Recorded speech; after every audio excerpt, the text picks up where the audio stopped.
오늘은 저의 어린 시절부터 청년 시절 이야기를 조금 해드리려고 하는데요. 여러분이 생각하실 때 우리 목사 어려서부터 믿음 생활 잘 하다가 어느 날 불 받아서 목사가 되었겠구나 이렇게 생각하실지 모르는데 천만의 말씀입니다. 얼마나 뺀질뺀질했는지 몰라요. 초등학교 때부터 믿음의 지독스런 어머니 때문에 억지로 거의 억지로 한 주도 빠짐없이 주일 성수를 하면서 자랐지만 모태 신앙답게 신앙의 체험도 없고 또 열정이나 뜨거움도 없고 그저 시계추처럼 규칙적으로 교회를 다녔습니다. 저 어릴 때 저 다니던 교회에 행사가 얼마나 많았는지 몰라요. 그런데 아무것도 안 했습니다. 그 어떤 모임에도 참여하지 않았고 그 어떤 프로그램에도 함께하지 않았습니다. 그래도 교회 가면요, 오래 다녔으니까 어느 집사 누구 아들이네 이렇게 다 알기도 하고 뭐 나름 공부도 좀 했고 이런저런 분야들에서 뭐든 조금씩은 다 했으니까 지금 제 생각에요, 교회 여기저기 필요한 곳들이 많았던 것 같습니다. 그래서 수많은 분들이 와서 저를 권유하고 설득했죠.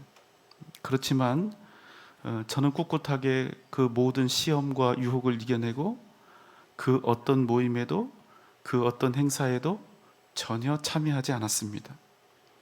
학생이니까 예배 끝난 다음에 분반 공부하잖아요. 마치 외딴 섬에 있는 아이처럼 혼자 책상에 이렇게 엎드려 있었습니다.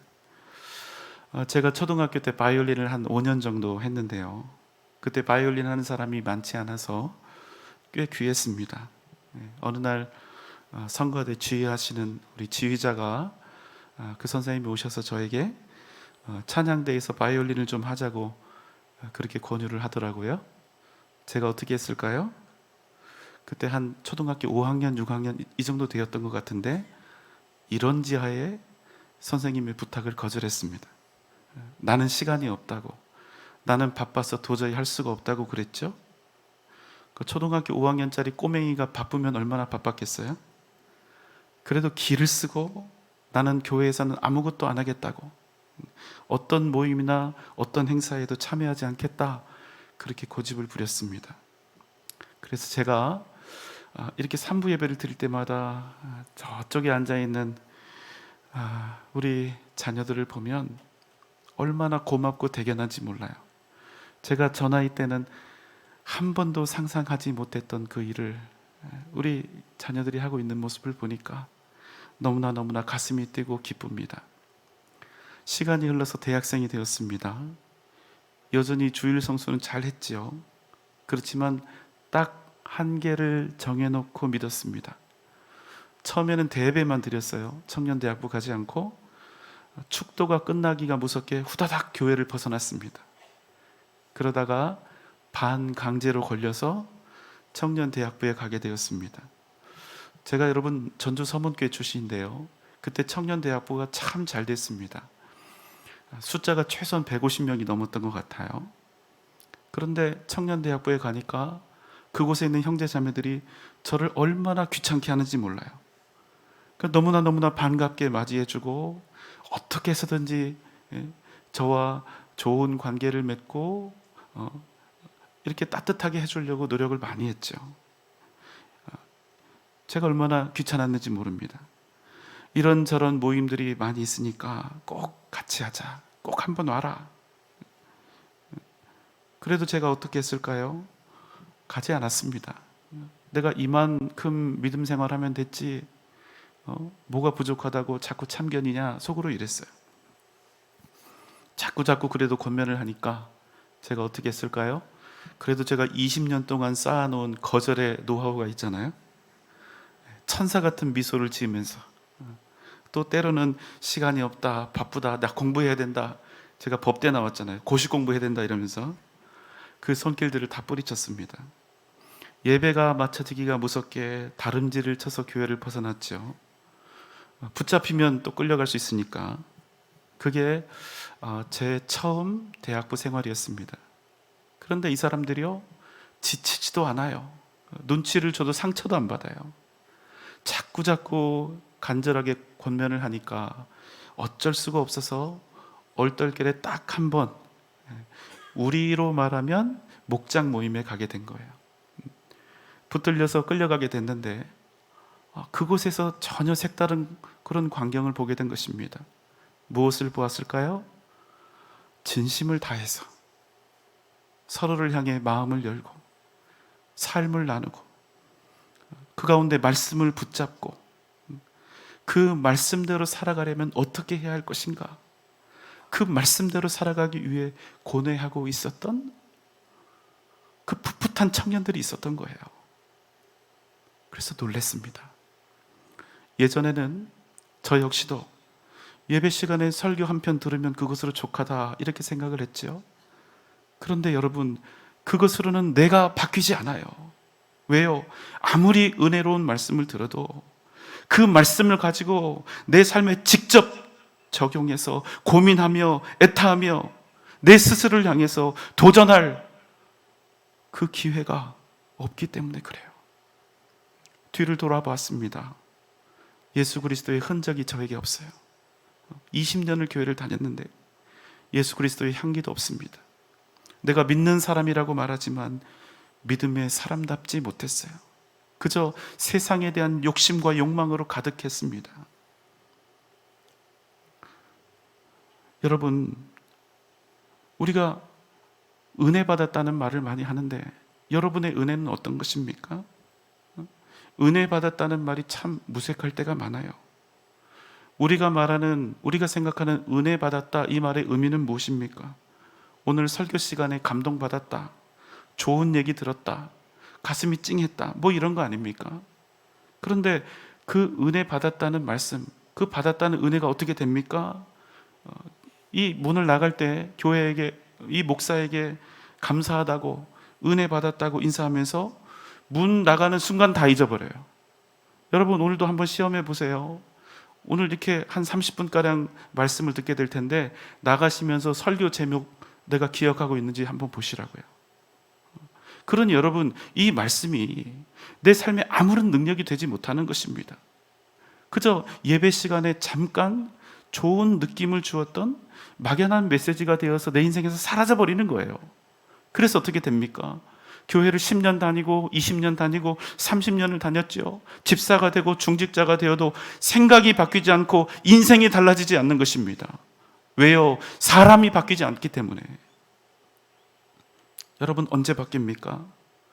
내 인생에 폭탄이 떨어지고 고난이 밀려오면 그제서야 하나님께 매달리면서 하나님의 뜻이 무엇일까를 생각합니다.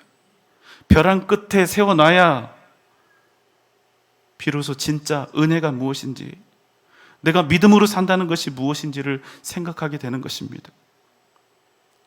항상 드리는 말씀이지만 우리가 하나님을 믿는 목적과 하나님께서 우리를 향해 가지고 계신 목적이 많이 달라요. 여러분, 우리가 하나님을 믿는 목적은 무엇입니까? 우리 인간이 가진 한계를 극복하고 이 땅에서 어떻게 하면 좀 더 풍요롭고 좀 더 형통한 삶을 살 수 있을까? 그러다 죽으면 어떻게 됩니까? 이 땅에서 누릴 것 다 누리다가 죽어서도 천국을 가지요. 그런데 천국 가서도 이 땅에서 살았던 것보다 더 잘 살기를 바란다는 거예요. 여러분, 우리 믿음이 무엇입니까? 그냥 욕심 아니에요? 하지만 하나님의 뜻은 무엇입니까?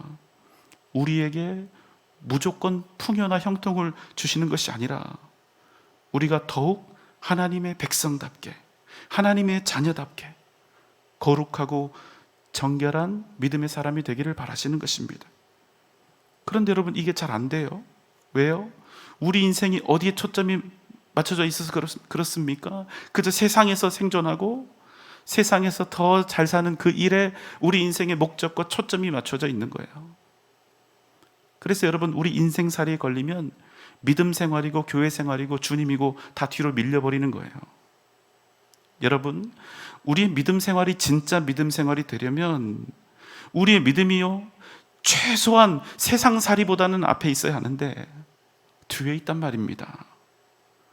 그러니 여러분, 오랫동안 교회를 다녔지만 은혜가 무엇인지도 모르고 능력도 모르고 응답하심도 모르고 성령 하나님의 역사하심도 모른 채 그저 평생 교회만 왔다 갔다 하다가 끝나는 것입니다. 그럼 여러분, 그 사람이 나중에 어떻게 될까요? 구원받아요. 왜요? 하나님께서 우리에게 주신 구원은 절대로 흔들림이 없으니까, 취소되는 일이 없으니까. 하지만 여러분, 그런 신앙생활은 진짜 믿음 생활이 아니라 종교 활동이 되어버린다는 것입니다. 하나님을 믿는다 하면서도 주님과 인격적인 만남도 경험하지 못한 채 습관처럼 신앙생활을 하게 된다는 것입니다. 여러분, 우리가 이렇게 믿는 거예요. 살아계신 하나님을 내가 믿고 있다, 이렇게 우리가 단언하면서도 사실은 하나님을 인격적으로 만나지 못하고 믿음 생활을 한다는 거예요. 얼마나 여러분 건조하고 민망하고 안타까운 일입니까? 여러분 어떠세요? 여러분, 언제까지 우리가 이렇게 믿음 생활을 해야 할까요? 여러분, 지금 이 문제를 풀어가는 것은 이 세상 어떤 일보다 중요한 것입니다. 우리가 가장 다급하다고 생각하는 일 뭡니까? 먹고 사는 일보다 훨씬 더 중요하고 급한 일이라는 거예요. 여러분, 세상 살다가 문제 생기면 세상으로 풀려고 하죠? 잘못된 것입니다. 정말 믿음으로 사는 사람은 세상 문제라고 해서 세상으로 풀려고 하지 않습니다. 왜요? 이 세상 모든 만물이 누구의 손에 달려 있으니까요? 살아계신 하나님께 달려 있기 때문에. 그래서 여러분, 영적으로 풀어야 하는 것입니다. 더 많이 엎드리고 더 많이 기도하고 더 많이 하나님을 붙잡고 주님의 도우심과 역사하심을 구하는 것입니다. 왜요? 하나님이 이 세상을 주관하시는 유일한 주권자가 되시기 때문입니다. 여러분, 이 믿음이 없으면 뭐하러 교회 다닙니까? 여러분, 교회는요, 정신 수양하는 데가 아닙니다. 교회는 단지 착한 사람 되고 사랑 많은 사람 되려고 오는 데가 아니라는 거예요. 도덕적인 사람 되려고 오는 데 아니라는 것입니다. 그럼 왜 옵니까? 이 세상이 오직 하나님의 손에 달려 있음을, 오직 예수, 오직 주님의 뜻대로 사는 것이 생명의 길이요 구원의 길이기에 오직 믿음으로 승리하는 하나님의 자녀로 살기 위해서 교회에 오는 것입니다. 오늘 이 시간은 우리가 믿음으로 온전히 살아가는 데 있어서 반드시 필요한 한 가지를 여러분께 소개해 드리려고 합니다. 오늘 말씀 고린도전서 1장 9절입니다. 너희를 불러 그의 아들 예수 그리스도 우리 주와 더불어 교제하게 하시는 하나님은 미쁘시도다. 사도 바울이 지금 고린도 교회 성도들에게 첫 번째 편지를 보내고 있는데요. 뭐라고 합니까? 너희를 불러. 하나님께서 너희를 부르셨다는 거예요. 불러서 어떻게 하셨다고 합니까? 그의 아들 그리스도 우리 주와 더불어 교제하게 하셨다. 여러분, 하나님께서는요, 우리를 예수 그리스도의 십자가로 구원하셨을 뿐만 아니라 우리를 한데 모으셔서 교회가 되게 하셨다는 것입니다. 그런데 그냥 교회나 건물이 되게 하셨다, 이런 말씀이 아니에요. 무엇을 하게 하셨다고 합니까? 우리 주님 예수 그리스도와 더불어 우리가 함께 교제하게 하셨다는 것입니다. 여러분, 교회는요, 그냥 교회가 아닙니다. 교회는 그저 일주일에 한 번 나와서 예배 드리면 끝나는 그런 집회도 아니고, 같은 교회, 같은 교적에 이름을 올린 명부도 아니라는 거예요. 그럼 무엇입니까? 진정한 교회는 예수 안에서 그리스도와 더불어 함께 교제하는 가족이요 공동체라는 것입니다. 사도 바울은 이것을 우리에게 허락하신, 이 교회를 허락하신, 이 교제를 허락하신 하나님을 향해서, 하나님은 참 미쁘신 분입니다. 하나님은 신실하시고 사랑과 은혜가 풍성하신 분이십니다. 이렇게 고백하고 있는 것입니다. 무슨 말씀입니까? 진짜 신앙생활, 진짜 교회 생활은 일주일에 한 번 드리는 예배로 끝나는 것이 아니라 그리스도 안에서 함께 나누는 성도의 교제가 반드시 있어야 한다는 것입니다.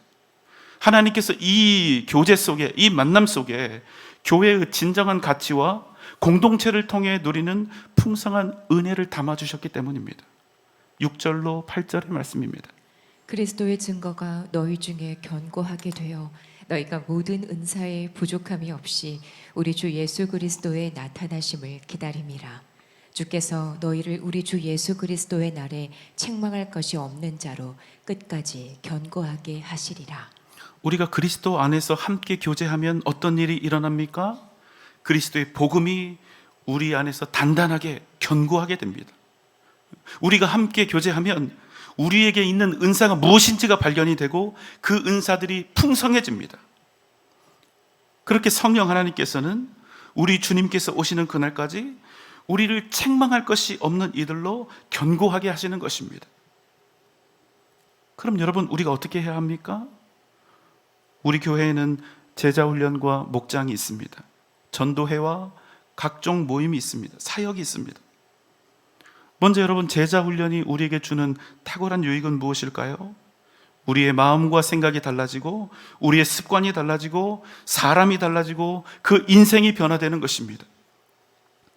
여러분, 우리가요 진짜 주님의 제자가 되면 그 사람은 더 이상 세상에 속박된 인생이 아니라 오히려 세상을 바꾸고 변화시키는 능력 있는 삶을 살아가게 되는 것입니다. 여러분, 이것은요 우리가 세상에서 아무리 많은 돈을 얻고 세상에서 아무리 높은 자리를 취하게 된다 할지라도 절대로 얻을 수가 없는 거예요. 누가 세상을 변화시키고 바꿀 수가 있단 말입니까? 여러분, 지금까지 살았던 인생과 전혀 다른 인생을 살고 싶으신 분들, 내가 이렇게 살면 안 되겠다 하시는 분들은 꼭 제자 훈련을 받으시기 바랍니다. 지금 제자 훈련 받고 계신 분들 있죠? 이제 조금 힘드실 거예요. 그래서 어떻게 하면 좀 편하게 할 수 있을까? 이런 마음 드실 수 있는데, 여러분 절대로 요령 피우지 마시고 제대로 하라는 대로 성실하게 하십시오. 그렇게 하지 않으면 아무 소용이 없습니다. 우리가 정말 주님의 제자가 되어서 세상에 종속된 사람이 아니라 세상을 변화시키는 위대한 삶을 살아야 하는 것입니다. 또 하나 귀한 교제장이 있습니다. 바로 목장입니다. 또 올해 우리가 새로 시작하게 된 사랑의 다락방이 있습니다. 여러분 바쁘신 거 다 압니다. 먹고 사는 것 힘든 것도 다 알고 여러 가지 사정이 있는 것도 다 알죠. 이걸 몰라서 목장 모임 권면하는 것 아닙니다. 성도의 교제는 그 능력과 은혜가 크기 때문에 권면하는 것입니다. 그 무엇보다 중요하기 때문에 권면하는 거예요. 그러니 여러분, 귀찮다, 시간 없다 하지 마시고 목장을 통해서 여러분의 교회를 완성하시기 바랍니다. 여러분의 신앙을 복되게 이루어가시기 바랍니다. 목장 모임을 통해서 여러분의 영이 새로워지고 여러분의 삶이 반드시 새로운 삶을, 새로운 길을 발견하게 될 것입니다. 우리 목자 여러분 계시지요? 한 가지 중요한 부탁 말씀을 간곡히 드립니다. 최선을 다해서 반드시 수요 예배 후에 있는 목자 모임에 오시기 바랍니다. 그 시간 참석하지 않으면 제대로 목장 모임을 이끌어갈 수가 없습니다. 물론 혼자 기도하면서 준비할 수도 있겠지만 절대로 목사님들과 함께 준비한 그 수준에 도달할 수가 없어요. 혼자 준비하는 일 절대로 만만치 않을 것입니다. 말씀으로 충분하게 준비가 안 될 거예요. 그렇게 되면요, 하나님의 말씀으로 풍성해야 할 목장 모임이 목자 자신의 생각, 목자의 세계관, 목자의 신앙관을 주입하고 목원들에게 주장하는 그런 모임이 될 수밖에 없는 거예요. 말씀으로 목자가 준비되지 않으면 말씀이 떨어지면 어떻게 돼요? 드라마 얘기하고 정치 얘기하고 아이들 키우는 이야기하고 집 얘기하고 돈 버는 얘기하고 물건 산 얘기하다가 끝나는 거예요. 그럼 여러분 목장에 뭐 하러 나갑니까? 그런 목장은 절대로 잘 될 수가 없는 거예요. 여러분 세상 모임과 우리의 목장은 반드시 달라야 그 가치가 있다니까요. 전도서 4장 9절로 12절입니다. 두 사람이 한 사람보다 나음은 그들이 수고함으로 좋은 상을 얻을 것임이라. 혹시 그들이 넘어지면 하나가 그 동물을 붙들어 일으키려니와 홀로 있어 넘어지고 붙들어 일으킬 자가 없는 자에게는 화가 있으리라. 또 두 사람이 함께 누우면 따뜻하거니와 한 사람이면 어찌 따뜻하랴. 한 사람이면 패하겠거니와 두 사람이면 맞설 수 있나니 세 겹줄은 쉽게 끊어지지 아니하느니라. 여러분, 우리 모두는 연약합니다. 이걸 인정해야 돼요. 나 스스로 인정을 안 하고 나는 괜찮다고, 이 정도면 충분하다고 합리화하기 바빠서 그렇지 우리는 다 압니다. 뭘 압니까? 나 혼자서는 온전히 믿음의 길을 걸어갈 수 없다는 사실, 나 혼자서는 바른 영성을 유지하기 어렵다는 사실, 나 홀로 믿음 생활하려는 이 마음은 내가 더욱 믿음으로 살려는 그런 마음이 아니라 오히려 그 반대인 경우가 대부분이라는 사실을 우린 이미 알고 있어요.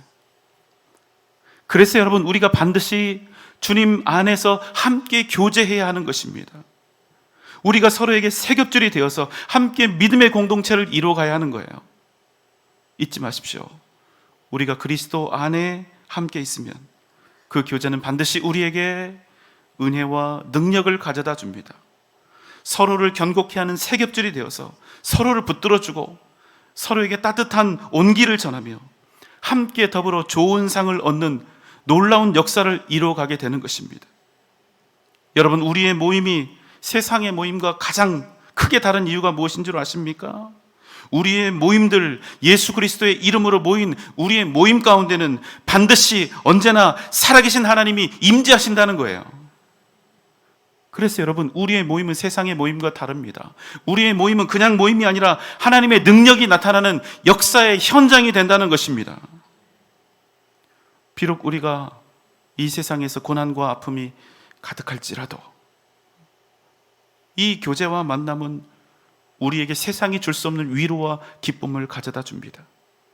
함께 서로를 붙들고 눈물로 기도할 때 우리에게 있던 절망이 떠나가고 주님 주시는 소망으로 가득하게 되는 것입니다. 여전히 나의 현실은 고달프고 괴로우나 그럼에도 우리의 마음은 세상을 뛰어넘는 위로와 소망으로 넘쳐나게 되는 것입니다. 왜요? 우리의 모임 가운데 누가 계십니까? 살아계신 하나님께서 함께 하시기 때문입니다. 하나님 당신께서 우리를 당신의 능력과 기적으로 입히시는 것입니다. 기억하십시오. 믿음 생활은 그냥 믿음 생활이 아닙니다. 믿음 생활은 단지 교회 다니고 기도 생활하고 그저 말씀 생활, 예배 생활 하는 거 아닙니다. 진정한 믿음 생활은 반드시 성도의 교제가 있어야 온전케 되는 것입니다. 히브리서 10장 24절 25절입니다. 서로 돌아보아 사랑과 선행을 격려하며 모이기를 폐하는 어떤 사람들의 습관과 같이 하지 말고 오직 권하여 그 날이 가까움을 볼수록 더욱 그리하자. 사랑하는 우리 성도님들, 목장 모임과 사랑의 다락방에 꼭 참여하십시오. 또 전도회에도 나가시고 제자 훈련도 지원하십시오. 모이기를 폐하는 어떤 사람들 중 하나가 되려고 하지 마시고 모이기에 힘쓰며 하나님의 선하신 역사를 직접 경험하는 복된 인생을 살아가시기 바랍니다. 여러분 아멘입니까? 여러분 가운데 그리스도 안에서 풍성한 교제와 만남이 있기를 주님의 이름으로 소망합니다. 그 귀찮고 부담스러운 모임이 여러분에게 복음의 능력, 하나님의 위로하심과 은혜를 넘치도록 부어줄 줄 믿습니다. 오직 모이기에 힘쓰며 아름다운 믿음의 역사를 이뤄가는 복된 여러분 되시기를 주님의 이름으로 축원합니다.